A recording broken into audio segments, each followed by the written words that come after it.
Ladies and gentlemen, welcome back to the channel, and it's that time of the season once more, and for one of the final times this season, we're going to look at everybody in the Celtic squad, and we're going to rank them as to where I believe they are in the tier list of Celtic performers this season. Yes, we've done one, I think, in the first international break of the season. We've done one at the winter break point in the season. It's time to do one for the final international break. It's so repetitive, it's so easy, but there is general discussion to go on about each player, and this time we're going to get to involve all of the new January signings as well that came through the door, the likes of Dyson Maeda, Yosuke Deguchi, Ryo Hatate, just to name a few, and we're going to be able just to rate them and catch up to where they are now compared to where I had them the last time we'd done this. It was the 29th of December I'd done this for the international break. It is now, what, the 23rd of March, so we're 3 months on, and it's time to rate them once more. You already know how these videos work, so please, if you haven't already, go down below and hit like, hit subscribe. It's much appreciated. We are so very close. I think we're just under 200 subs away now from 33,000 subs, so make sure to do that. But without any more time being wasted, let's just get into ranking these Celtic players and talking about them, because these videos tend to take a while. We've got Tier A, Tier B, Tier C, Tier D, and finally the last row, the most significant row, the get off me row, for those players who, quite frankly, I want to get off me. I don't want them anywhere near the team. We've got a randomised list of Celtic players here in a random order that I haven't had anything to do with, and we're going to go through it and pick where I think everybody should go. So let's just get into that, and we're starting off with probably one of the hardest ones to choose from, or to put in a row. It's Yosuke Deguchi. He's came through the door in January and he's done nothing. Let's be quite frank, he's done nothing. I think we've seen him a handful of times at most. He's struggled to get in the team with the way that our midfield has been playing. He also got an injury very early on. I think it was the second game that he competed in. That was that cup game against, who was it we even played against? Was it a Brof or something? It wasn't a Brof, Alloa. It was Alloa, wasn't it? He's been very unlucky. I'm just going to put him in C. I think that anything below that is harsh.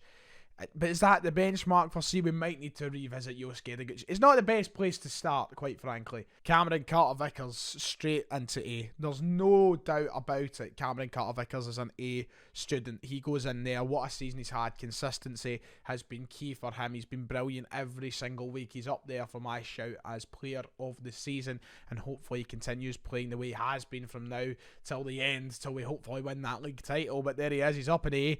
That's going to have to do him for now. He can't go any higher. I mean, maybe we should create another tier for those who are just above everyone, because he'd be in there for me. I think he's just been superb all season. James Forrest, I'm going to also put in C just now. Yeah, Forrest has, struggled this season as well with injury. He's been out for a long time. He came back to the squad. He didn't look too sharp. He didn't look great. It really took him until that Livingston game to kind of find his footing.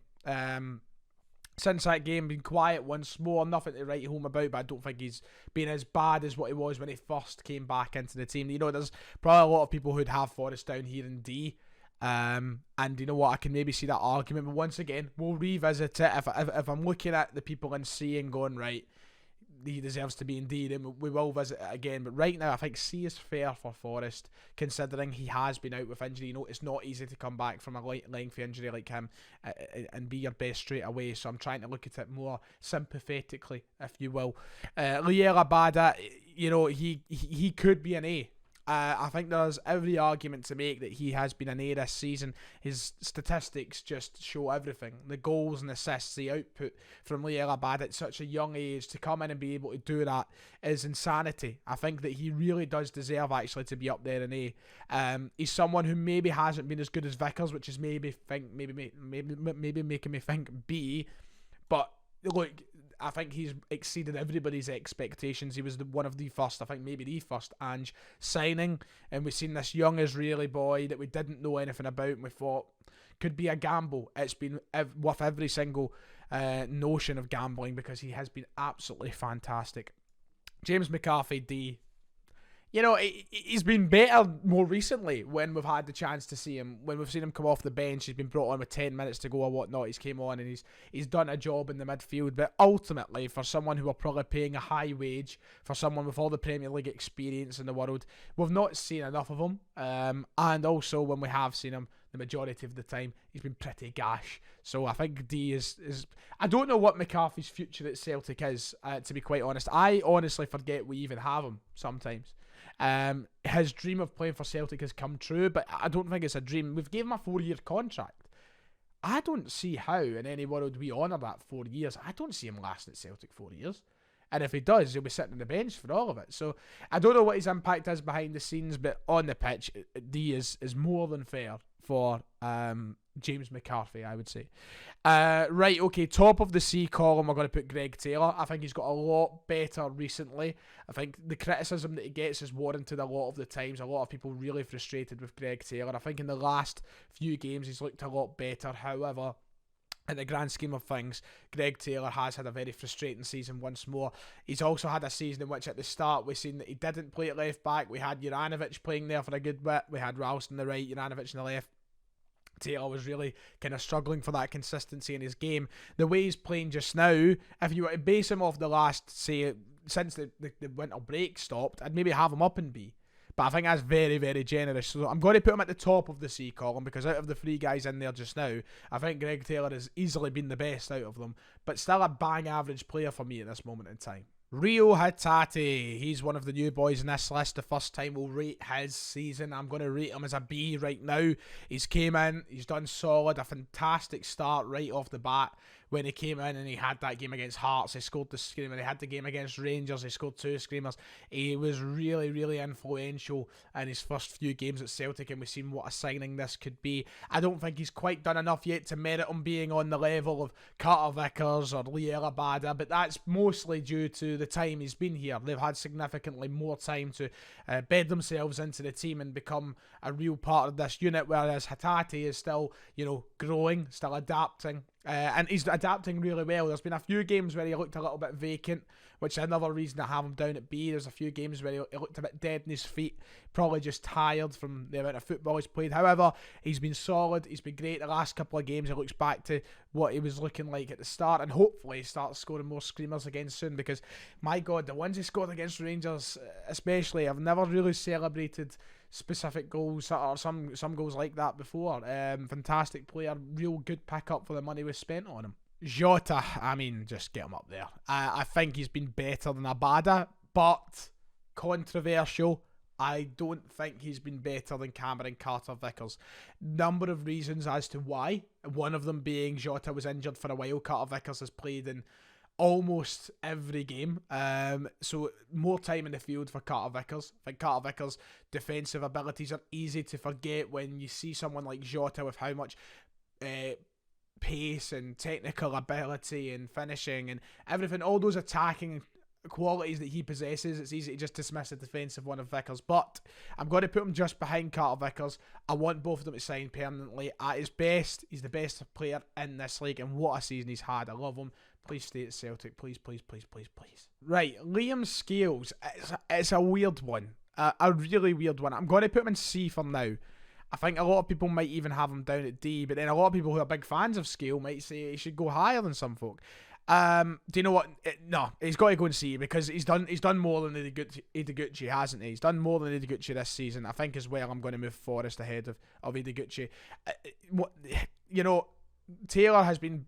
It's a hard one, Scales. He's been there and he's not. He's just been dropped in at the team at random times. He's scored a couple of belters as well. He's really someone who I still feel like we have such an unknown quantity with, that we need to see so much more of him. But I think right there is a fair place to have him right now. I want to see more of Scales. I really like what I've seen in league games of Liam Scales. He was rotten against Bodo, don't get me wrong, but I don't want to hold that to him because everybody was rotten at the end of the day. But right now, I think that's a fair place to have him. Matt O'Reilly, another one of the new boys in January, first time in these videos. He's gone to the top of B for this moment in time. He's been brilliant. I think he's came in and been better than Hatate. I think he's bedded in a little bit better. I just really like O'Reilly. He's offered something that has been, compared a lot to Tom Rogic, but I think at the same time a lot of individual brilliance, a lot of uniqueness in his game. I really like O'Reilly. I think the top of B is fair.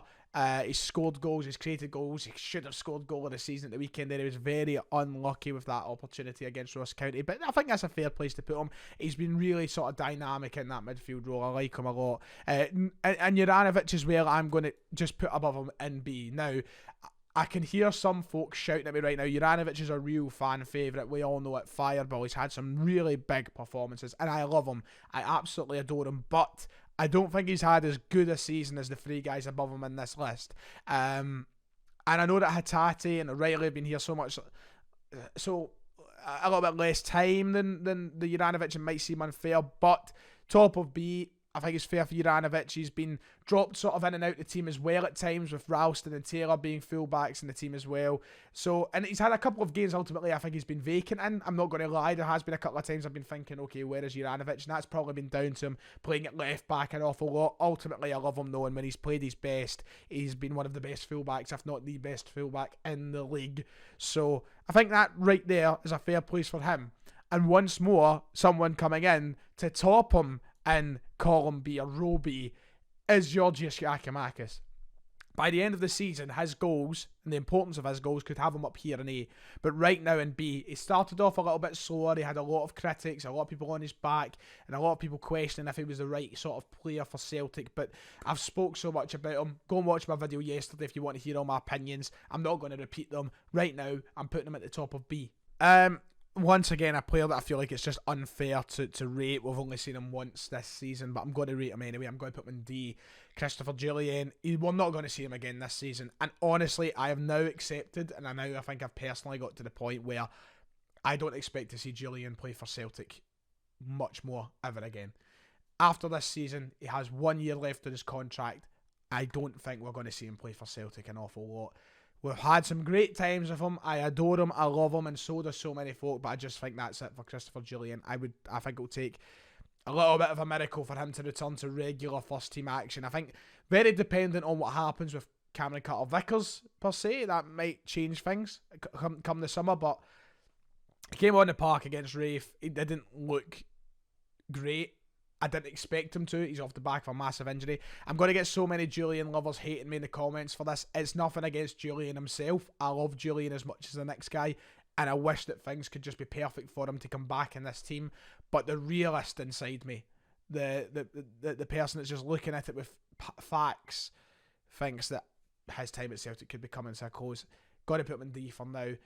Love you, Chris. And hopefully I'm proven wrong on that. But just right now, I don't see it happening. Right. Easy, get off me. I wanted him to succeed so much. I wanted him to sign for this club so much. It's not happened. It's not worked. And his time at Celtic is definitely going to come to a close, I think, come this summer.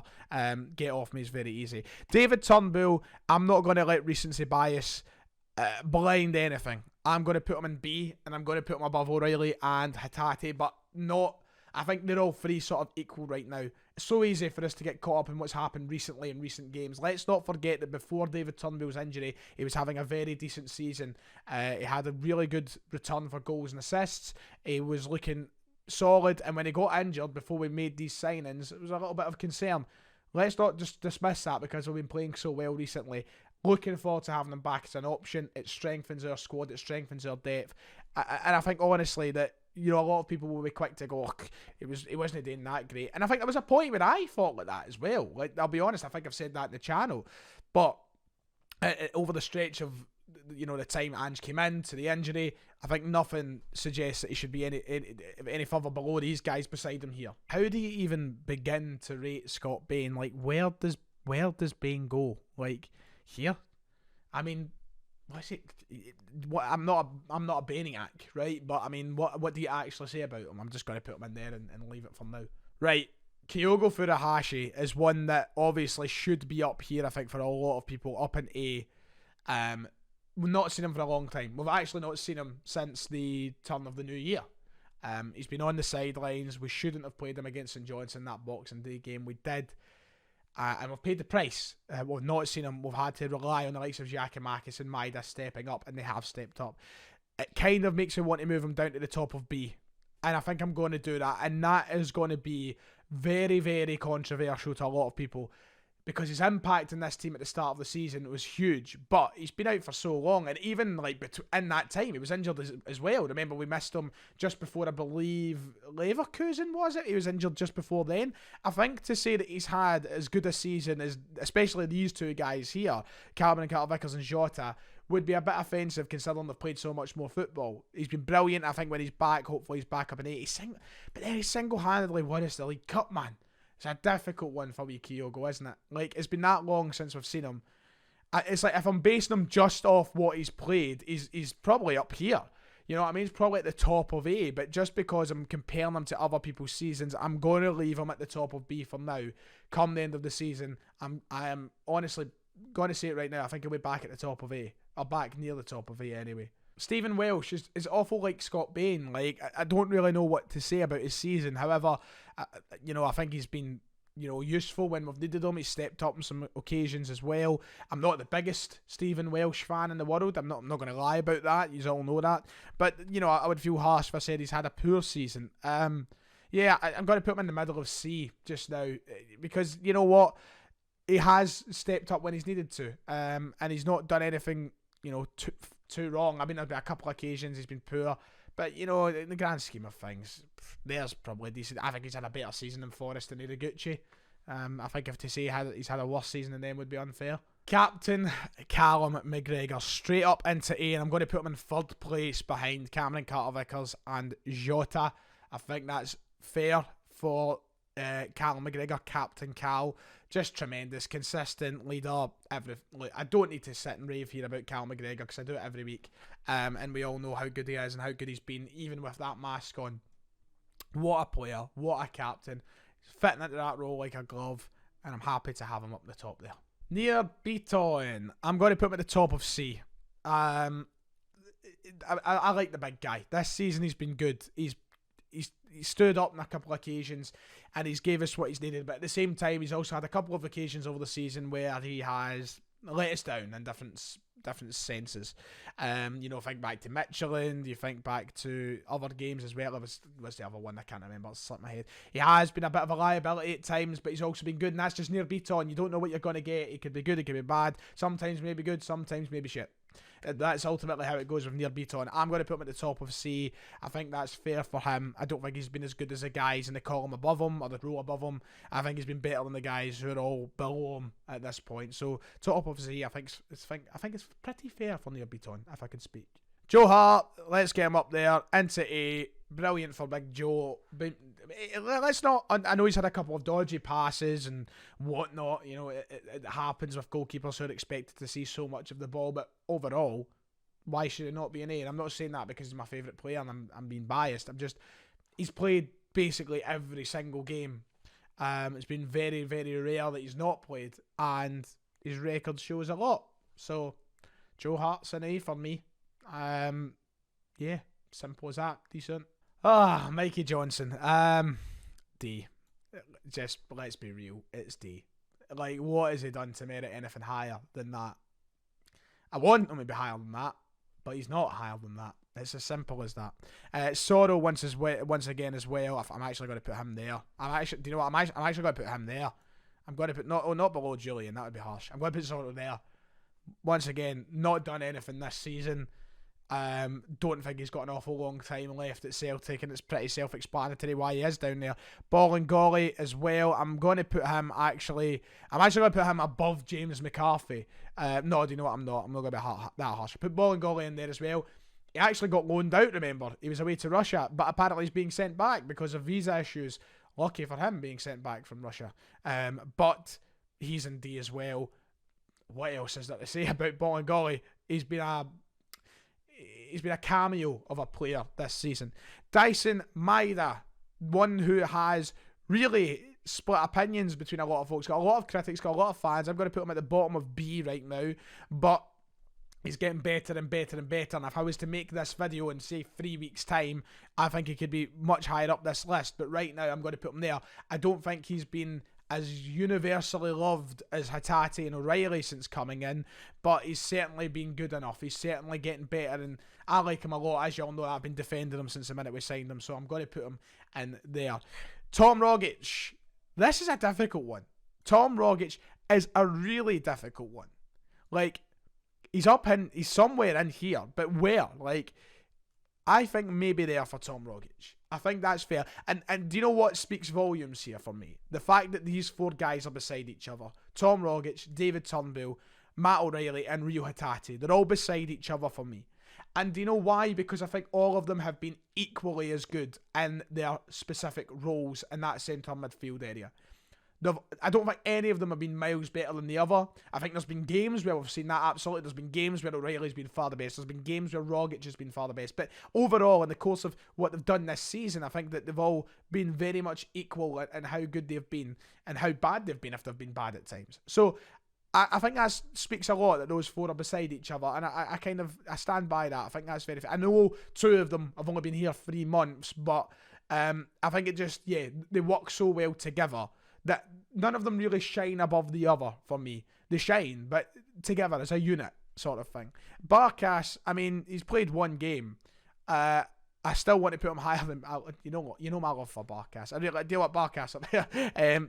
Everybody knows my love for Barkas, but if I'm being honest, he's played 2 competitive games. It's hardly more than Julian, so I'm just going to be real when I put him there. Karamoko Dembele, very limited minutes in the first team as well, so I'm going to put him somewhere in C, probably down the bottom. Looked great when he came on a couple of weeks ago on that Monday night fixture against Dundee United, but once again, is it enough to warrant him being higher in the list than that? I don't think so. So there, I think, is a fair place for Karamoko Dembele. And here comes 2 very, very difficult players to rate. Tony Ralston and Carl Starfelt to finish it all off. Tony Ralston, what a season. We all know it. I don't need to go through it. What an improvement. And I think back when I done the winter break one, I think I had him up in A. I think I had him in the top row. But I am going to drop him down a row. I'm going to drop him down, just like I have with Kyogo as well, because he hasn't played as much football. He's still been great when we've needed him. I'm going to drop him down. Oh, well, I can't say he's not been better than Juranovic. Do you know what? Let's be fair about things. I'm going to put him towards the bottom of B, but B is still very good. Like, let's make one thing clear. Being in B isn't a bad thing. B is a good thing. Like, I think that it's very fair to have him in there, because Juranovic has been better than him. I think all these midfielders have been better than him. Maybe not. Maybe, oh man, maybe I put him there. I think that might be a fair place for Ralston, because we can't underestimate what he's done this season. He's contributed to a lot of goals. He's scored in a couple of important goals as well. And that's with some limited minutes recently, still been contributing. So I think that's fair to have Tony Ralston in there. I think so. And hopefully he keeps playing to a level that keeps him in around those sort of players.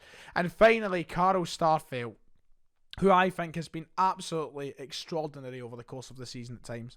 He has been a bomb scare at other times as well, but I'm going to put him in there above Rogic, below Juranovic. Starfelt has been brilliant. I'm a huge fan of Starfelt. And you know what?